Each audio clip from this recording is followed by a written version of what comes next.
Assalamualaikum warahmatullahi wabarakatuh. Kami dari kelompok 1 yang beranggotakan Adis Laksmita, Amalia Azahra, Ataya Maharani, Sabella Anzani, dan Raihan Dwi Abimanyu akan mempresentasikan tentang perkembangan prenatal. Dalam video ini, kami akan menjelaskan tentang pengertian perkembangan prenatal, faktor yang memengaruhi perkembangan prenatal, tahap perkembangan prenatal, dan gangguan pada perkembangan prenatal. Pengertian prenatal berasal dari kata pra, yang berarti sebelum, dan natal yang berarti lahir. Maka periode prenatal atau masa sebelum masa kelahiran manusia adalah periode awal perkembangan manusia yang dimulai dari tahap konsepsi.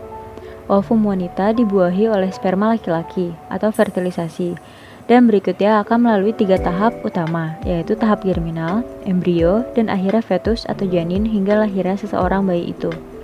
Masa ini berlangsung kurang lebih 9 bulan 10 hari atau 280 hari sebelum lahir. Dalam periode ini akan berkembang janin yang cikal bakal seorang bayi. Oleh karena itu, tahap prenatal merupakan awal dan penentu perkembangan selanjutnya. Selain itu, faktor lingkungan juga akan berperan di kemudian hari. Abnormalitas fisik dan hambatan perkembangan dapat terjadi apabila adanya permasalahan pada masa prenatal. Menurut William Sallenbach, periode prenatal atau pralahir merupakan tahap kritis bagi perkembangan fisik, emosi, dan mental bayi. Ini adalah suatu tahap di mana kedekatan hubungan antara bayi dan orang tua mulai terbentuk dengan konsekuensi yang akan berdampak panjang, terutama berkaitan dengan kemampuan dan kecerdasan bayi dalam kandungan. Menurut Dr. Andes Agus dari UPSI, tahap perkembangan prenatal adalah tahap pertumbuhan dan perkembangan calon makhluk hidup yang berada di dalam rahim calon seorang ibu. Menurut Elizabeth B. Hurlock, tahap prenatal adalah tahap konsepsi atau pertumbuhan, tahap pembuahan sampai dengan tahap pertumbuhan dan perkembangan individu, yaitu pada saat pembuatan telur pada ibu dan spermazoa pada ayah. Bila spermatozoa pada laki-laki memasuki ovum pada perempuan, terjadilah konsepsi atau pembuahan. Perkembangan pokok pada tahap ini ialah perkembangan fisiologis berupa pembentukan struktur tubuh. Faktor-faktor yang mempengaruhi perkembangan prenatal. Pada masa prenatal, terdapat beberapa faktor yang berpengaruh pada perkembangan janin. Faktor-faktor ini perlu diperhatikan agar janin dapat berkembang dengan baik dan sempurna. Adapun faktor yang dapat mempengaruhi perkembangan janin diantaranya, yang pertama teratogen. Teratogen adalah faktor atau zat yang dapat menyebabkan atau meningkatkan resiko suatu kelainan bawaan, seperti radiasi, obat-obatan tertentu, dan juga racun. Bila teratogen bereaksi pada masa awal kehamilan, saat proses pembuahan dan organogenesis, dapat terjadi dampak negatif pada janin yang dapat mengakibatkan kelainan anatomis. Namun, bila teratogen bereaksi pada masa kehamilan tua atau saat organogenesis sudah lengkap dan matang, kemungkinan tidak akan menyebabkan kelainan anatomis pada janin. Ibu labil dapat mengakibatkan perkembangan janin menjadi tidak sempurna. Sebagai contoh, ibu hamil yang mengalami stres, kecemasan, ketakutan, dan emosi yang mendalam dapat memacu hormon adrenalin dan menghambat aliran darah ke kandungan dan dapat membuat janin menjadi kekurangan udara.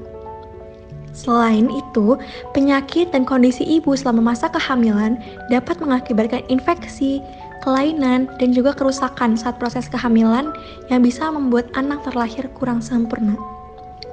Selain penyakit, usia ibu hamil juga dapat berpengaruh pada janin. Ibu yang hamil di usia remaja dan usia dewasa tengah adalah ibu yang hamil di usia beresiko.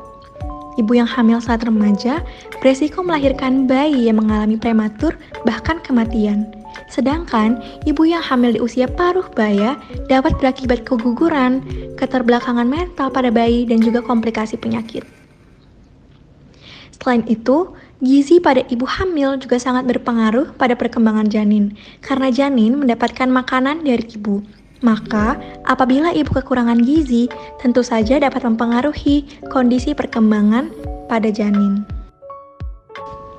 3. Faktor ayah. Sangat penting bagi seorang ayah untuk memberikan perhatian dan kasih sayang kepada ibu yang sedang hamil, agar membuat emosi ibu lebih stabil dan juga bahagia. Selain itu, terdapat beberapa hal pada ayah yang dapat menjadi faktor yang berpengaruh pada perkembangan janin, seperti ayah yang mengkonsumsi alkohol atau obat-obatan terlarang dapat menghasilkan sperma yang kurang berkualitas dan dapat berdampak pada kondisi kesehatan janin. Selanjutnya, yang terakhir adalah faktor lingkungan.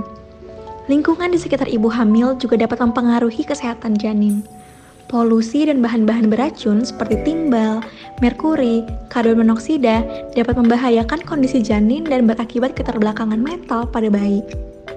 Selain itu, orang-orang yang berada di lingkungan ibu hamil juga berpengaruh karena seringkali berkembang mitos-mitos di masyarakat atau keluarga tentang kehamilan yang beredar dan dapat membuat ibu hamil menjadi cemas, bingung, stres, dan dapat berdampak pada mental ibu dan kondisi janin. Tahap perkembangan prenatal. Tahapan perkembangan prenatal ini dibagi menjadi 3 fase, yaitu fase germinal atau zigot yang terjadi pada saat pembuahan sampai dengan usia 2 minggu. Lalu fase embrio yang terjadi pada usia 2 minggu sampai 8 minggu. Lalu fetus yang terjadi pada saat usia 8 minggu sampai kelahiran. Fase germinal atau zigot. Tahapan ini terjadi sejak pembuahan hingga 2 minggu. Zigot membelah diri dan menjadi lebih kompleks, kemudian menempel pada dinding rahim, menjadi tanda awal masa kehamilan. Dalam waktu 36 jam setelah pembuahan, zigot memasuki masa pembelahan dan duplikasi sel cepat atau mitosis. Lalu, sel telur yang sudah dibuahi menuju rahim, melewati tuba falopi dengan membutuhkan waktu 3-4 hari. Kumpulan sel yang berbentuk bola berubah menjadi bulatan yang berisi cairan dan disebut blastosit. Kemudian, melekatnya zigot ke kandungan disebut implantation. Lapisan luar yang menyediakan gizi untuk embrio disebut dengan tropoblast. Fase embrio. Fase kedua dalam prenatal ini berlangsung dari minggu kedua sampai dengan minggu ke-8. Tahap embrio ialah tahap yang paling rentan dalam perkembangan ini, dikarenakan tahap ini merupakan proses terbentuknya organ tubuh embrio atau yang biasa disebut dengan organogenesis. Seiring pertumbuhan zigot, sel-sel penyusunnya pun mengatur diri guna membentuk 3 lapisan, yaitu yang pertama ekoderma. Ekoderma ini merupakan lapisan paling atas, dan lapisan ini tuh nantinya akan menjadi lapisan luar kulit, kuku, gigi, sistem saraf, tulang belakang, dan panca indera. Lalu endoderma. Endoderma ini merupakan lapisan bawah. Lapisan ini nantinya akan menjadi sistem pencernaan, pernafasan, hati, pankreas, dan kelenjar ludah. Lalu mesoderma. Mesoderma ini merupakan lapisan tengah dan akan membangun serta mendiferensiasi menjadi lapisan kulit dalam otot, tulang, serta sistem pembuangan dan sirkulasi. Bila ketiga lapisan embrio tadi terbentuk, maka sistem kehidupan di dalam rahim pun berkembang. Sistem pendukung ini terbentuk dari sel telur yang dibuahi. Berikut ialah beberapa sistem pendukung yang ada. Yang pertama, ari-ari atau plasenta. Ari-ari ialah sistem dukungan yang berisi pembuluh darah ibu dan anak yang saling mengkait tetapi tidak bersatu satu sama lain. Kedua, tali pusar. Tali pusar ini merupakan sistem dukungan yang menghubungkan ari-ari dengan bayi. Tali pusar ini berfungsi untuk memasok oksigen nutrisi dari darah ibu. Lalu yang ketiga, amnion atau ketuban. Amnion ini merupakan suatu tempat yang berisi cairan bening, di dalamnya terdapat embrio yang mengapung. Cairan ini berasal dari kencing janin dan diproduksi sejak embrio berusia 16 minggu. Cairan ini berfungsi untuk menjaga kelembapan serta melindungi janin dari guncangan. Berikut ialah gambar perkembangan embrio pada fase embrio. Pada saat usia 4 minggu, mulai terbentuk kepala, alat kemaluan, jantung, serta saluran kencing. Lalu pada waktu 8 minggu, sudah terbentuk sistem syaraf dan tulang belakang.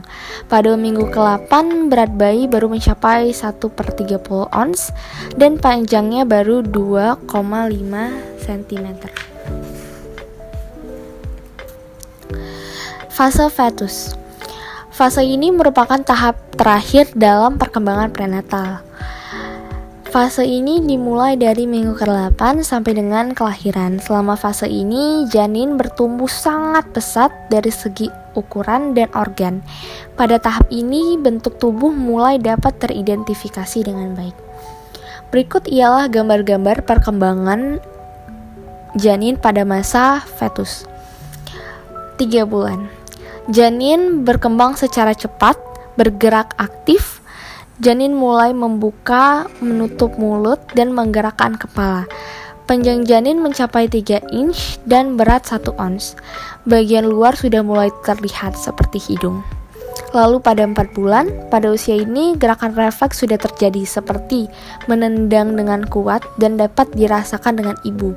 Beratnya biasanya 4 ons dan panjang 5,5 inch.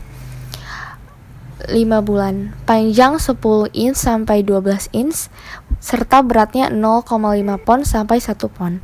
Struktur kulit sudah terbentuk, jari dan kaki juga sudah lumayan terlihat jelas. Selanjutnya 6 bulan. Sudah ada refleks menggenggam, mata dan kelopak mulai terlihat jelas dan panjang sekitar 14 inch. 7 bulan, panjang mencapai 14 sampai 17 inch dan beratnya mencapai 2,5 pon sampai 3 pon. Pada saat 8 bulan, ukuran janin rata-rata panjangnya sudah 43 cm dan memiliki berat badan antara 1,8 hingga 2 kg. Pupil mata sudah mulai aktif, mengecil dan membesar saat menerima cahaya silau. Dan kali ini saya akan membahas mengenai gangguan pada masa kehamilan. Yang pertama adalah kemandulan. Kemandulan disebabkan karena tidak adanya pembuahan setelah dilakukannya hubungan suami istri secara teratur dalam waktu 1 tahun. Dan kemandulan ini dapat terjadi pada ayah maupun pada ibu. Beberapa faktor dari ayah yaitu penghasilan sperma yang sedikit, kualitas sperma yang tidak bagus atau rendah, atau spermanya abnormal. Menurut Bracken, laki-laki pengguna kokain berdasarkan penelitian menghasilkan sperma dengan jumlah dan kualitas yang tidak baik, tidak bagus, atau rendah, serta abnormal. Sedangkan faktor yang terjadi dari ibu adalah saluran telur yang mengalami hambatan, sel telur yang dihasilkan tidak normal, dan adanya penyakit yang bersifat menghambat penanaman sel telur dalam rahim. Yang kedua yaitu hamil anggur atau mola hidatidosa, yaitu gangguan kehamilan yang ditandai dengan kondisi rahim yang berisi gelembung cairan yang bentuknya seperti anggur. Sel yang harusnya tumbuh dan berkembang menjadi plasenta yang banyak berisi pembuluh darah tidak terbentuk, melainkan membentuk sel muda yang menyerupai gelembung seperti anggur dan terdapat cairan di dalamnya. Sel yang seharusnya tumbuh dan berkembang menjadi janin berhenti berkembang.